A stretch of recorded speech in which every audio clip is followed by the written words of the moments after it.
नियम तो पहले भी थे कि कानूनी रूप से पहले आपको नोटिस चस्पा करनी होगी, आपको बताना होगा। हाँ, अब इसमें डीएम का इन्वॉल्वमेंट और ऐड कर दिया गया है और साथ ही ये कह दिया गया है कि जब तक आप पूरा पक्ष नहीं सुन लेते तब तक आप बुलडोजर कार्रवाई नहीं कर सकते। लेकिन कानून तो पहले से ही इस मामले में अच्छे थे और सख्त थे। वो अलग बात है, एक के बाद एक इस तरीके के केसेस सामने आने लगे जहां पर न्याय के लिए पीला पंजा चलने लगा। वकील जो है, जो याचिकाकर्ता के वकील हैं, वो क्या कह रहे हैं कोर्ट के इस आदेश के बाद, इस फैसले के बाद, वो आप सुने। के घर तोड़ देते थे।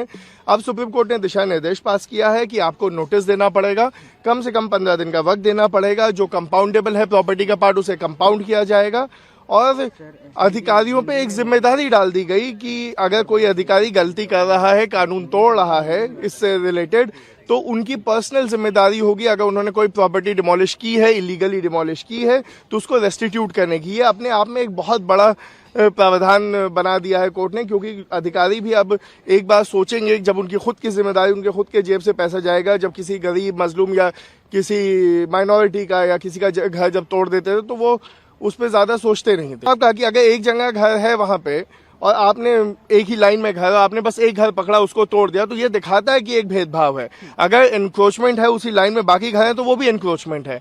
तो लॉजिकल यही है कि अगर आप स्टेट हैं, आप बायस नहीं हो सकते किसी के अगेंस्ट, आप पे जिम्मेदारी है कि आप आर्बिट्रेरी नहीं हो सकते, बायस नहीं हो सकते। तो उसके लिए उन्होंने कहा कि अगर एक घर है और आपसे वो तोड़ है तो वो दिखाएगा कि ये एक आपका बायस है, एक प्रेजुडिस है, एक पर्टिकुलर लोगों के या कम्युनिटी के खिलाफ। फाइनल जजमेंट में कोर्ट ने ये कहा है कि ये घर का जो मामला है, घर तोड़ने का मामला बहुत ही सीरियस इशू है। किसी इंसान का घर जो होता है वो एक सिर्फ एक्यूज्ड का घर नहीं होता, वो पूरी फैमिली का घर होता है और पूरी फैमिली के एस्पिरेशंस एंड होप उस घर से जुड़े होते हैं, उसके फ्यूचर उससे जुड़े होते हैं। तो इस तरह से अगर अथॉरिटीज़ घर को तोड़ती है तो बिल्कुल गलत है और इल्लीगल है। एक बात ये कही। दूसरी बात ये कही कि अगर घर किसी ने गलत तरीके से बनाया है तो उसको देखना पड़ेगा अलग अलग एंगल से। उसमें एक बात तो ये होगी कि क्या वो पूरा घर इल्लीगल है या उसका कुछ पोर्शन इल्लीगल है, या फिर उसको कंपाउंडिंग किया जा सकता है या नहीं किया जा सकता है।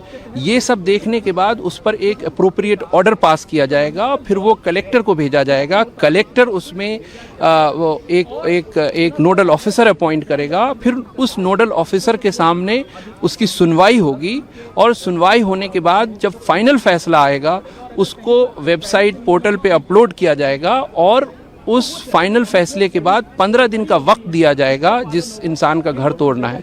और उसके साथ साथ एक बात और कही कोर्ट ने कि देखिए ये मामले को पिक एंड चूज बेसिस पे नहीं होगा, उसको देखना पड़ेगा कि सिर्फ ये एक ही इंसान का घर है जो इल्लीगल था या और लोगों का उस मोहल्ले में जो घर है वो इल्लीगल है।